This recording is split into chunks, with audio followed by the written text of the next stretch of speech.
Hello, ഈ വിളയിൽ വിശ്വാസമുള്ളവരാണോ നിങ്ങൾ? മലയാളത്തിലെ ദൃഷ്ടിദോഷം, കണ്ണേറ് എന്നൊക്കെ പറയും. നമ്മുടെ ആരോഗ്യം, സമാധാനം, ഉറക്കം ഇതൊക്കെ ഒരു ദൃഷ്ടിദോഷം കൊണ്ട് നഷ്ടപ്പെട്ടെന്ന് വരാം. പണ്ടൊക്കെ ദൃഷ്ടിദോഷം മാറാനായിട്ട് ഊതിക്കുക, കടുകുമുളക് ഒഴിഞ്ഞിടുക എന്ന സമ്പ്രദായം ഉണ്ടായിരുന്നു. എൻ്റെ വീടിനടുത്തൊരു ചേച്ചി ഉണ്ടായിരുന്നേ, ചിന്നമ്മു ചേച്ചി. ഞങ്ങളുടെ മക്കളൊക്കെ ചെറുതായിരിക്കുന്ന സമയത്ത് ചേച്ചിയെ ഊതിക്കാൻ വിളിക്കുകയായിരുന്നു. എണ്ണ, ഭസ്മം, ചരട് ഇതിലേതെങ്കിലും ഒന്നിൽ ഊതിക്കും. അവർ കുറേ മന്ത്രങ്ങളൊക്കെ ചൊല്ലി ഊതുന്ന സമയത്ത് ദൃഷ്ടിദോഷമുള്ള കുട്ടിയാണെങ്കിൽ ചേച്ചിക്ക് വല്ലാത്ത ക്ഷീണവും കോട്ടുവായും കണ്ണിലൂടെ വെള്ളമൊക്കെ വരുമായിരുന്നു.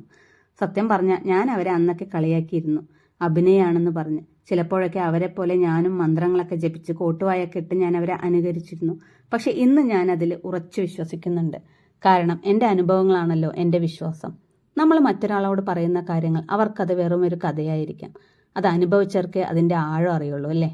മനുഷ്യന്റെ കണ്ണിന് കരിങ്കല്ലിനെ പോലും പിളർക്കാൻ ശേഷിയുണ്ടത്രേ. അതുകൊണ്ടാവും വീടുകളിൽ കരിങ്കണ്ണനെ തൂക്കിയിടുന്നത്. ഈ വിളൈ വിശ്വാസം നമ്മളെക്കാൾ ഏറെ കൊണ്ടു നടക്കുന്നവരാണ് യൂറോപ്യൻസ്.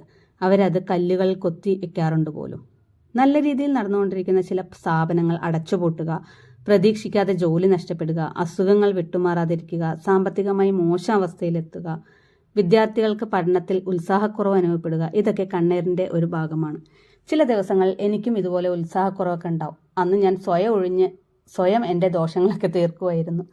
അവനവനോ മറ്റുള്ളവർക്കോ ദോഷം വരാത്ത രീതിയിലാണ് നമ്മുടെ വിശ്വാസമെങ്കിൽ അത് നല്ലതാണ്. പക്ഷെ ദോഷം വരുന്ന രീതിയിലാവുമ്പോഴോ അത് അന്ധവിശ്വാസമായി മാറും. കുങ്കുരു കളക്ഷനിൽ ഈ വിളൈ കൊണ്ടുള്ള പ്രോഡക്ട്സ് ചെയ്യണമെന്ന് എനിക്ക് ഒരു പ്ലാനും ഉണ്ടായിരുന്നില്ല. എൻ്റെ ഒരു നൈബർ ഉണ്ട്, സലിതയാണ് ആദ്യമായിട്ട് ഈ വിളൈ കൊണ്ടുള്ള ഒരു ബ്രേസ്ലെറ്റ് ഉണ്ടാക്കി തരുമോയെന്ന് എന്നോട് ചോദിക്കുന്നത്.